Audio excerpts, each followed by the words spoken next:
Ayan, good evening mga boss, samahan nyo ko. Puntang Manila, ngayon yung araw na interview natin. So sasakay tayo ng 5 star dito sa may Pasay papuntang Gerdin. Ayan yung agency na pupuntahan ko. Sa picture muna tayo habang inaantay natin yung pasahero.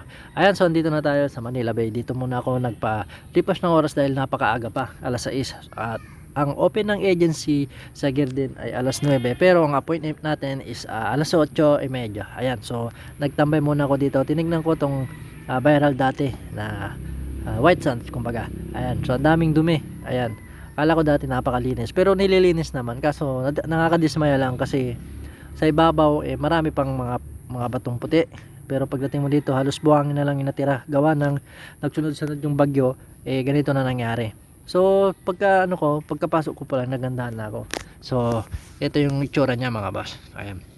So naglakad na ako papuntang Robinson, Manila. So malapit na dito. So nilakad ko na lang kasi sayang na yung pamasahe, at saka mas gamay ko pag nilalakad para mas kabisado. Ito na kami, nasa labas. Ito na yung alas 8. Ang dami na namin dyan, mga kanya-kanya na pong upo dyan dahil inaantay namin ang mapag-open. At nag-open na nga dito sa may taas. Ayan, papunta kami, so napakarami dito.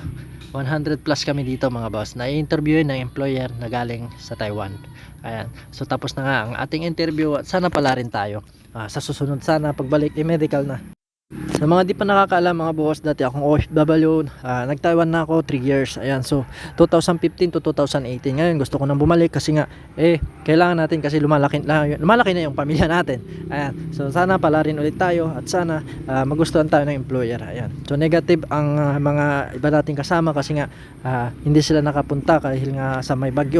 At doon sa interview naman nasa 100 plus kami. So hapon na natapos. So grabe yung hirap na pinagdaanan namin, pumila, nakatayo hanggang sa dumating yung employer ng bandang alauna. So nagsampa kami ng mga umaga, pinabalik kami ng alauna para makapag interview kay Laupan. Ayan, so sana pala rin tayo, sana makabalik ulit tayo ng Taiwan para makabili tayo ng mga dapat bilhin sa mga anak natin. Ayan, maraming salamat and God bless.